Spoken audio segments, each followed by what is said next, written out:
Tõenäoliselt iga eestlane teab, et Jeesus sündis Petlemas. Aga et alustada seda lugu rääkimast Jeesuse sünnist, peame me siiski tulema sellesse linna Naatsareti, kus elasid Jeesuse vanemad ja kellele kuulutas ingel just sellesama kiriku all ühes krotis seda, et sina saad käima peale ja tood poja ilmale. Ja muidugi ta ei ütelnud kõike seda, millise seikluse nad pidid läbi elama, Petlemma matka ja kõige selle sekeldustega seal, aga siit Naatsareti kirikust sai tegelikult algus ka Petlemma sündmused. Niisiis algas kõik peale siit Naatsaretist. Tänaseks on frantsiskaanlased püstitanud siia ingli kuulutuse basiilika. Arheoloogilised väljakaevamised aga näitavad, et selle koha peal on 2000 aasta jooksul olnud lausa 4 kirikut. Kui viimane 1954. aastal lammutati, andis see võimalus arheoloogidele uurida eelnevaid kirikuid. Ja üllatuseks ilmusid siit välja elamukompleksid, krotid, lauruumid, surutõrred, kõik, mis kinnitab kohta, kus on elatud Jeesuse ajal. Fakt, et siia on ehitatud mitmeid kirikuid, tõendab, et selles kohas on elanud piibli seisukohast olulised isikud ja toimunud olulised sündmused.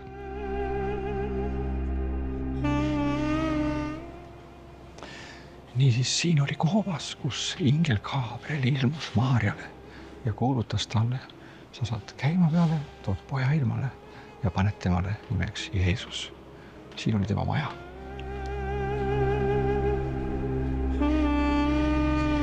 Milline vapustav tüdruk oli see Maarja. Ta ei kahelnud hetkekski Jumala ettepanekus jääda rasedaks enne kuulmatul viisil pühast vaimust. Vastates Jumala saadikule koheselt, mulle sündigu sinu sõna järele. Ta oli suure usuga noor neiu, kes ei kartnud oma elus võtta vastu selliseid väljakutseid. Kujutage vaid ette, kuidas pärast tema rasestumist hüppas ta eesli selga ja ratsutas oma sugulase Elisabethi juurde, kes elas Jeruusalemma lähedal. Sel ajal aga uitasid Iisraelis ringi lõvid, tiigrid, karud. Palju oli röövleid ja teekond oli väga riskantne, kuid tal oli tõeliselt vapper süda. Meie tänapäeva inimestena kaalume riske enne, kui võtame ette sellise reisi, isegi konditsioneeritud autos. Kujutage ette noorukest Maarjat rappumas mööda kitsaid ja künklikke kiviklibulised teid eesli seljast. Tõepoolest, ta pidi olema hoopis teisest puust. Jätkame aga oma jõululoo jutustust siit Petlemast, kuhu Joosep ja Maarja olid jõudnud. Kuna Rooma keiser oli andnud karmi käsu loendada kogu impeeriumi rahvastik ära, siis see korraldus muidugi laienes ka Judea provintsile. Ja sel põhjusel oli püha perekond sunnitud minema Maarja raseduse lõpusirgele jõudmise tõttu väga riskantsele reisile. Joosep aga oli Taaveti soost ja ta pidi kindlasti minema ennast kirja panema oma sünnikohta ehk siis siia Petlemma linna. Neil päevil sündis, et keiser Augustus andis käsu üles kirjutada kogu maailm. See üleskirjutus oli esimene ja toimus, kui Kyrenius oli Süüria maavalitseja. Ja kõik läksid endid laskma kirja panna, igaüks oma linna. Siis läks ka Joosep Galileast Natsareti linnast üles Juudamaale Taaveti linna, mida hüütakse Petlemmaks, sest ta oli pärit Taaveti kojast ning soost. Ennast laskma kirja panna ühes Maarja oma kihatud naisega, kes oli käima peal.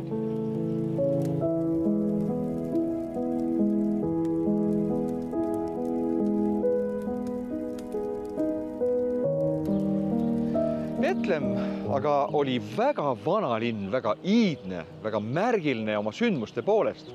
Ta ei olnud küll suur linn, aga väga tähtis, sellepärast et siin on juhtunud väga tähtsad sündmused ja elanud väga tähtsad isikud. Linna nimi algkeeles aga ei olnud mitte nagu eesti keeles kõlab Petlemm, vaid Beit Lehem, mis on tõlkes väga oluline, seda me peame mõistma, see on leivakoda. Ehk siis teiste sõnadega, kunagi oli see üks linn, kus koguti vilja ja neid linnu oli Iisraelis rohkemgi kui ainult siin, aga see oli üks leivakodadest ehk leivaladude linnadest. 1000 aastat enne elas siin aga Taaveti perekond. Iisai oma poegadega, kelledest sai alguse Juuda kuningate dünastia. Veel enne seda aga elas siin Elimeleki perekond, kes läks õnne otsima Moabi väljadele ja kust naasesid tagasi Rutt ja Naomi ning toimusid Ruti raamatu sündmused. Joosepi ja Maaria reisimine Petlemma ei olnud juhus. Paljud olukorrad meie elus võivad tunduda juhusena, kuid tagasi vaadates näeme neis Jumala varjatud kätt. Nimelt oli prohvet Miika kuulutanud ette, et selles väikses Juuda vürstilinnas sünnib Jumala valitseja, kes hoiab rahvaid karjasena. Aga sina, Betlem Efrata, olgugi väike, et olla Juuda tuhandete seas, sinust väljub mulle see, kes saab valitsejaks Iisraelis ja kelle põlvnemine on muistsest päevist igiaegadest. See oli tegelik põhjus, miks pidid Joosep ja Maaria siia sattuma tema sünnituse hetkel. Et täita selle väikese prohveti kuulutus just selles väikeses linnas.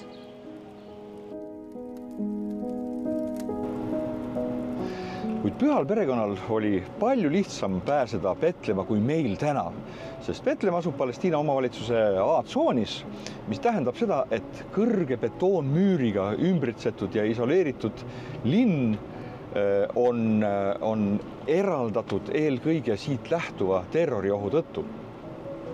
Siia ei tohi tulla üldsegi juudid, Iisraeli kodanikud, ja kui meie tuleme läbi selle kontrollpunkti, siis meil tuleb ette näidata Euroopa Liidu pass.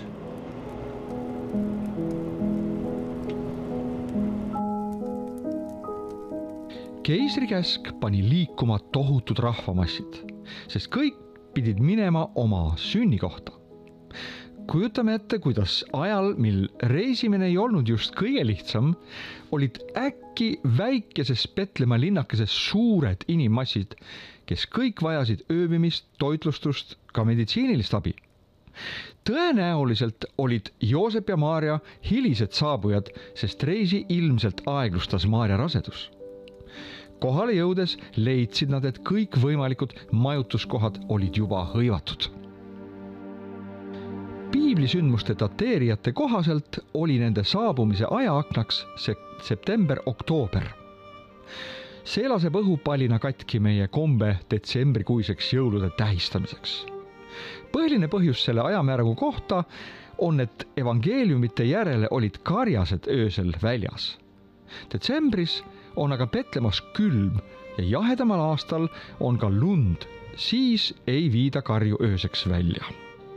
Niisiis ei saanud esimesed jõulud kuidagi toimuda 24. detsembril. Aga see polegi nii tähtis, sellepärast et igaüks võib oma sünnipäevad tähistada, millal iganes ta soovib. Teoreetiliselt oleks Maaria ja Joosep saanud ju ka põhimõtteliselt sellel aastaajal ööbida looduses, kuid pika ja väsitava reisi järele ja Maaria konditsiooni arvestades vajasid nad siiski midagi korralikumat kui palmi all ööbimine. Kuna aga kõik võimalikud võõrastamajad olid hõivatud, siis ainus võimalus, mida Joosep leidis, oli võõrastamaja alumisel korrusel olev hoone, kus reisijad tavaliselt hoidsid oma loomi, kes tulid nendega kaasa. Tolle aja võõrastamajad olid aga teissugused kui meie hotellid. Inimesed reisisid sageli koos oma loomadega. Ka neile oli vaja varjualust.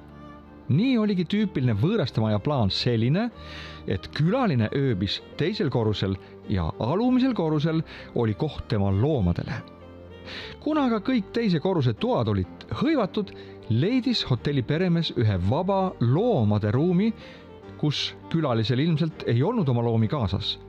Ja nii leidsidki Joosep Maarjaga ennast sealt, mida meie jõululauludes nimetatakse laudaks.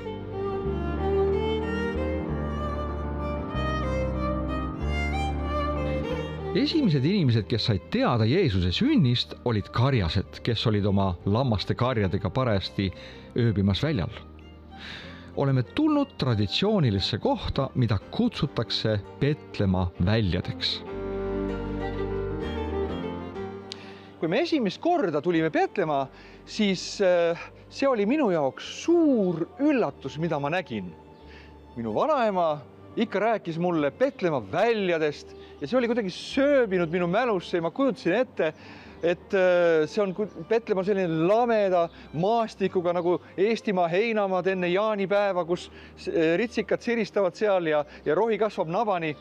Aga see, mida me siit näeme, me oleme mägedel, me oleme mäe otsas ja igal pool ümberlingi Petlemmas on mäed. Nii et kogu minu see kujutus Petlemmast nagu lendas äkitselt õhku. Aga selline ongi Petlemma.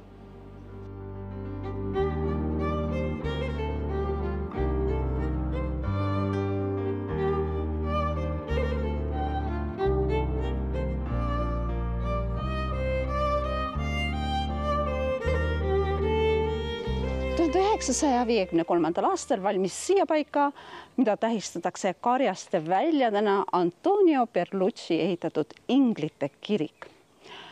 Nagu paljud sakraalehitised ja kirikud, mida tema on siia maale disaininud, on seegi kunstilise arhitektuuri aegumatu tippteos, mille arhitektuuri nii seest kui väljast kõneleb meile siin aset leidnud sündmusest. Uurime seda, kuidas olid karjased öösiti varjul oma karjadega. Siin olid öösel väljas uitamas kiskjad. Nagu loeme Taaveti loost, kus ta rääkis Saulile, et lõvi ja karu tulid tema lambaid ära viima.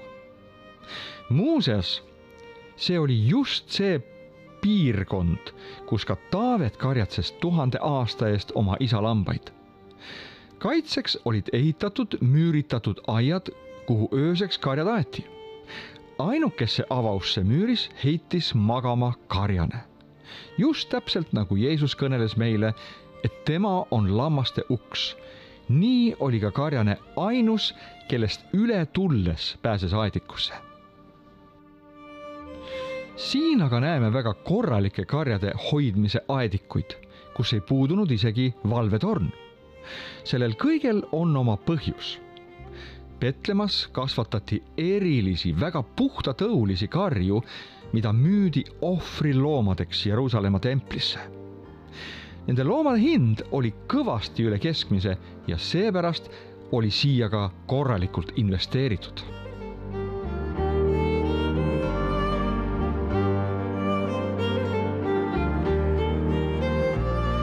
Karjaste töö oli organiseeritud nii, et 2-3 nendest läksid üles valvetorni.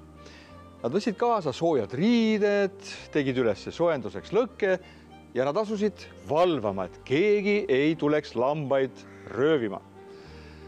Siis teised karjased, nad võtsid kaasa soojad riided, läksid alla koobastesse ja heitsid puhkama, sest seal oli palju mõnusam ja soem. Koopas olid aga taeva poole avanevad aknad ja nii nad nägid sealt nendest akendest tähti taevas. Ja kujutage ette, kui ilus kuuvalgus seal paistis ja nad nägid nagu paremini nendest akendest vaadet, et kui peaks näiteks kõlama häiresignaal. Kuid ühel sellisel rutiinsel karjatsemise öösel ilmus ootamatult ende juurde hoopiski issanda ingel. Ja kõik läks ühtäkki valgeks ja nii räägib sellest Luukas oma evangeeliumis. ja seal paigus olid karjased väljal öötsist pidamas valvet öösel oma karja juures. Ja issanda ingel astus nende ette ja issanda auhilgus paistis nende ümber ja nemad kartsid üliväga. Ja ingel ütles neile, ärge kartke, sest vaata, ma kuulutan teile suurt rõõmu, mis saab osaks kõigele rahvale, sest teile on täna Taaveti linnas sündinud õnnistegija, kes on issand Kristus. Ja see olgu teile tunnuseks, et te leiate lapse mähitud ja sõimes magavat. Ja äkitselt oli ingliga ühes taevas sõjaväe hulk. Need kiitsid Jumalat ning ütlesid, au olgu Jumalale kõrges ja maa peal rahu inimeste seas, kelledes temal on hea meel. See kõik, mida me kuulsime, kõlas karjastele justkui see oodatud häiresignaal või pigemini kardetud. Nad kargasid kiiruga välja, kuid nägid hoopis taevaseid saadikuid laulmas ja Jumalat ülistamas. Ja kui nad kuulsid nende saadikute sõnumit, mida me just lugesime, siis nemad teadsid täpselt, kuhu peab minema, sest nad teadsid, kus Petlemas hoiti loomi. Nad kiirustasid koheselt minekule, et näha seda imet, mida ingel oli neile just kuulutanud. Ja kui siis inglid olid läinud nende juurest ära taevasse, ütlesid karjased üksteisele. Läki nüüd Petlemma ja vaadakem seda asja, mis on sündinud, mis issand meile teada on andnud. Ja nad tulid tõtates ning leidsid Maarja ja Joosepi ja lapsukese, kes magas sõimes. Aga kui nad seda nägid, teatasid nad asjast, mis neile oli üteldud selle lapsukese kohta. Ja kõik, kes seda kuulsid, panid imeks, mida karjased neile rääkisid. Nendelt väljadelt kohani, kuhu nad pidid minema, oli umbes 2 kilomeetrit. Täna on ehitatud Jeesuse sündimise paiga kohale väga vana ja üks 2 kõige olulisemast kirikus kogu siinses regioonis. See on üks maailma vanimaid järjepidevalt toiminud jumalakodasid. Keiser Konstantinus alustas siia kiriku ehitamisega aastal 326. Aastal 333, kui Bordeaux palverändur siin käis, kirjutas ta oma reisikirjas, et nägi selles kohas basiilikat, kus sündis meie lunastaja.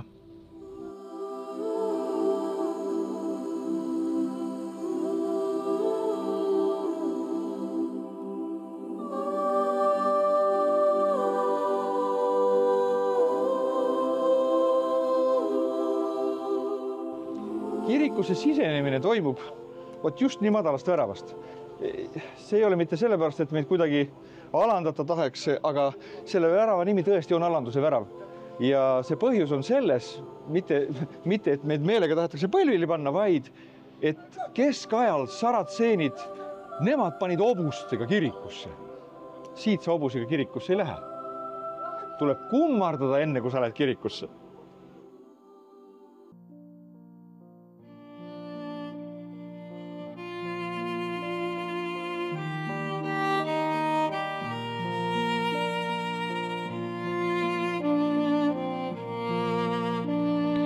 Jätame selle väga vana ja kauni tähendusrikka kiriku sümboolika kirjeldamise religiooni teadlastele ja siirdume kõige olulisemasse kohta, kus 2000 aastat tagasi oli laut ja sõim. Tee sinna laskub alla mööda trepiastmeid ja asetseb kiriku keldris, kus kunagi oli koobas. Just siia tulid karjased peale kohtumist inglitega.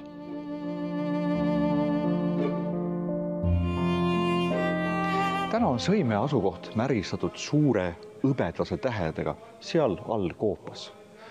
Me peame kõvasti kasutama kujutlusvõimet, et näha siin rahulikku lauta, kus Maarja on mähkinud linadesse oma esimese poja ja asetanud ta sõime seintele. Kuid me samas mõistame, et kirikul on väga oluline tähendus. Kui seda kirikut ei oleks algselt selle koha peale ehitatud, siis tõenäoliselt oleks siin täna kas mõni hotell või elurajoon, kuid täna me võime puudutada seda tähte, kasutada silmi sulgedes oma kujutlusvõimet ja näha neid evangeeliumis sündmuseid, mida me võime lugeda piiblist.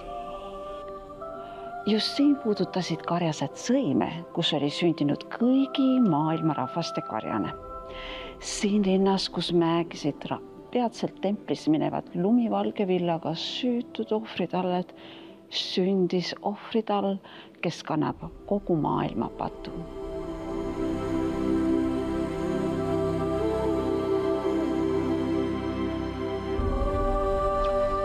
Jõululugu on väga kontsentreeritud kirjutis.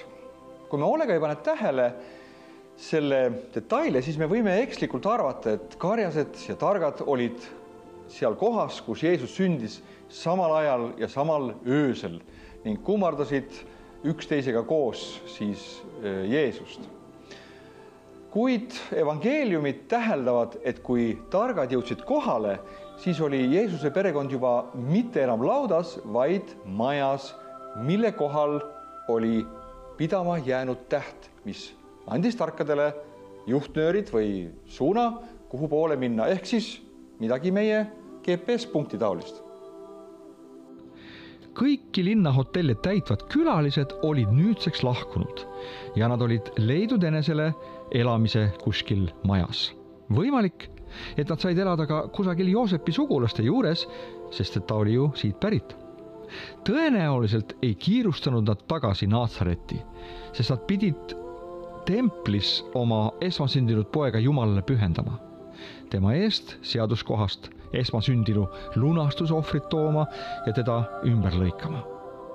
Pärast kõiki neid toiminguid oli neil vaja lihtsalt taastuda enne tagasitee ettevõtmist. Kuid enne, kui nad jõuavad kosuda tagasiteeks, kostub taas kord nende uksele koputus. Nende hämmiguks on seal võõrama mehed, kes olid suursugused ja veel nad olid väga rõõmsad, et nad olid leidnud Joosepi, Maarja ja lapse, kelle pärast nad olid nii pikalt reisinud ja nii vaevaliselt teda otsinud. Nende lugu kuuldes on Maarja ja Joosep suures hämmingus, kuid samas ka kinnitatud kõigest sellest, sest ka Joosep oli varem unes näinud väga sarnast sõnumit ja Maarja oli 9 kuu eest kodust kuulnud inglilt sellist sõnumit. Nende üllatuseks kingivad targad neile palju kulda ja muid varandusi, enne kui nad lähevad tagasi koju.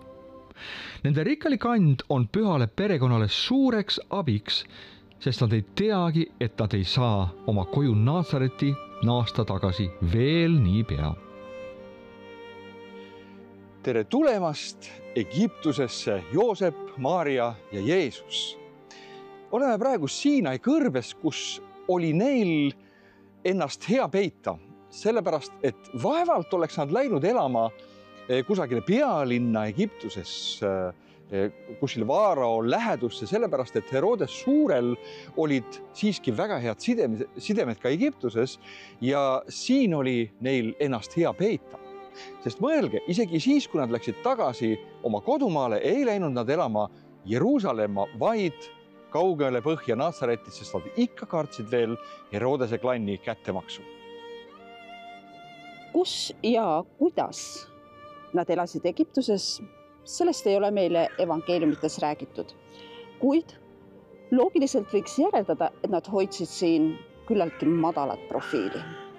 Ja nüüd nad mõistavad tegelikult seda päriselt, miks andsid maagid neile nii palju väärtuslikke ande, sellepärast, et sellest varandusest neil tuleb elada siin üsna mitmeid aastaid.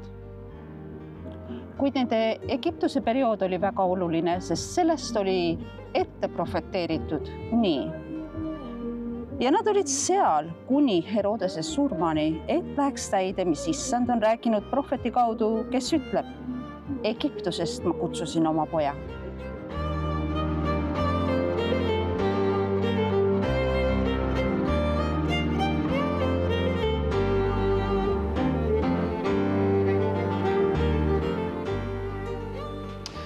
Herodes aga vihastub, et maagid julgesid teda petta ja ei tulnud temale teatama, kus on sündinud see juutide kuningas. Ta käsib tappa selle peale kõik alla 2 aastat Petlemaa lapsed, kuid Jumal on juba leidnud oma pojale pelgupaiga Herodese viha eest. kui nüüd Herodes nägi, et targad olid teda petnud, siis ta vihastus väga ja läkitas ning laskis tappa kõik poeglapsed Petlemas ja kogu selle ümbruskonnas, 2-aastased ja nooremad, vastavalt ajale, mida ta tarkadelt oli hoolega uurinud. Siis läks täide, mis on üteldud prohvet Jeremia kaudu. Raamast on kuulda häält, palju nuttu ja kaebust. Rahel nutab oma lapsi ega taha ennast lasta trööstida, sest neid ei ole.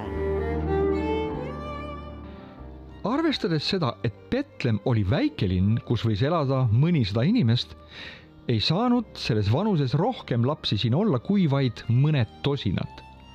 Kuid selle teo julmus räägib meile Herodesest kõik.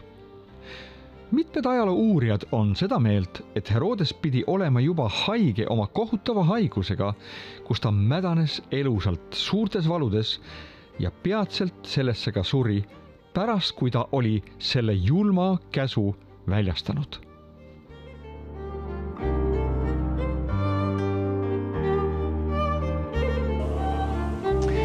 Kuid suureks hämmastuseks ja Herodes julma akti kinnituseks on leitud sündimise kiriku keldrist mitmeid väikelaste haudu, mille vanus on just dateeritud sellesse aega.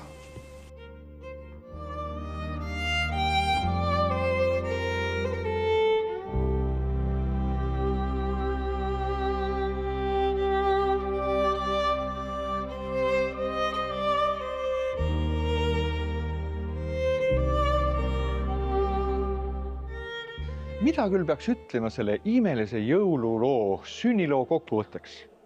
Selles esiteks on väga palju tegelasi, kuid neil kõigil on üks ühine omadus. Nad kõik uskusid. Nooruke Maarja uskus ingli sõnumit, Joosep uskus Maarjat ja inglit, kes talle unes ilmus, Elisabet, keda Maarja külastas, uskus Maarja jutustus, karjased uskusid ingleid, targad uskusid Jumalat antud märki, Simeon ja Anna, kes templis kohtasid Jeesust, uskusid, et tema on see, keda nad kogu elu kohata ootasid. Meile jääb viimane küsimus. Mis on esitatud täna meile? Kas sina usud täna? Oli üks, kes ei uskunud ja see oli kuningas Herodes. Ta suri peatselt oma pattudesse, kus ta mädanes elusast peast. Meie usk on elu ja surma küsimus. Jeesus ütles, et kes usub ja saab ristitud, saab päästetud. Kes ei usu, see mõistetakse hukka. Oh come, Emmanuel,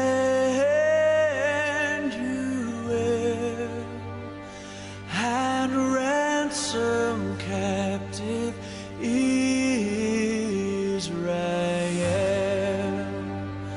that mourns in lonely exile here unto